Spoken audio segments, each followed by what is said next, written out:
It was a quiet afternoon at school, and Vyelle and his best friend Annie were sitting under their favorite tree during recess. They were enjoying the cool breeze and talking about their upcoming class project when Vihn, one of their classmates, approached them. Vihn looked a little nervous, fidgeting with the straps of his backpack as he walked up to them. "Hey, Vihn, come sit with us," Vyelle said, smiling warmly and patting the spot next to him. Vihn sat down, but Vyelle noticed something wasn't quite right. Vihn usually joined their conversations with excitement, but today he seemed quiet and distracted. "Are you okay, Vihn?" Annie asked, noticing the same thing. "You've been a bit quiet lately." Vihn hesitated for a moment, then sighed. "Actually, no, I'm not okay," he admitted. "There are some kids in our class who've been teasing me. It started as little jokes, but now it's been happening every day and it's making me really upset." Vyelle and Annie exchanged concerned looks. "What are they saying?" Vyelle asked gently. "They make fun of my accent and the way I talk because I'm still learning English," Vihn said, his voice trembling a little. "At first I tried to ignore it, but every time I remember what they said, it makes me feel bad. I don't know what to do." Vyelle's heart sank. He knew Vihn was a kind and hard-working student, and it wasn't fair that anyone would tease him. "That's not right, Vihn. No one should make fun of you, especially for something like that. You're doing great, and it's not okay for anyone to treat you like that." Annie nodded. "Yeah, Vihn, you're one of the smartest kids in class. It's not your fault they're being mean." Vihn looked down at the ground. "I thought I could just ignore them, but it keeps bothering me. I don't know what else to do." Vyelle put a hand on Vihn's shoulder. "You shouldn't have to deal with this by yourself, Vihn.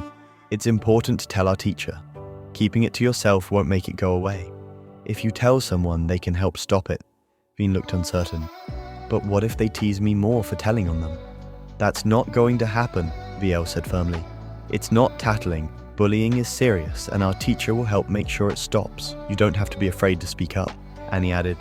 "And we'll stand by you, Vihn. We're your friends, and we won't let anyone hurt you. You're not alone." Vihn felt a bit of relief wash over him. For the first time, he didn't feel like he was carrying this burden by himself. With Vyelle and Annie's support, he felt a little stronger. "Okay," he said, nodding. "I'll tell Miss Lily after recess." True to his word, Vihn went to Miss Lily after recess and told her about the teasing he'd been experiencing. Vyelle and Annie stood by his side, offering their support as he spoke. Miss Lily listened carefully, her face growing serious as she realized what had been happening. "Vihn, I'm so sorry this has been happening to you," she said gently. "You did the right thing by telling me. I'm going to talk to the students involved and make sure this stops. No one deserves to be treated this way." Vihn felt a weight lift off his shoulders. "Thank you, Miss Lily," he said quietly.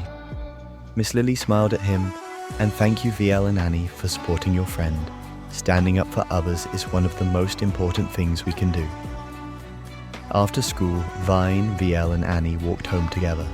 Vihn seemed lighter, more like himself again. "I'm really glad I told Miss Lily," Vihn said. "It's scary to speak up, but I feel a lot better now that I did."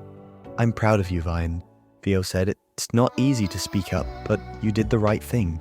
And remember, if anything like this ever happens again, you have us to help." Annie nodded. "Yeah, we've always got your back, Vihn." As they walked, Vihn smiled for the first time that day. He realized that he didn't have to face challenges alone, and seeking help when bullying happens is important.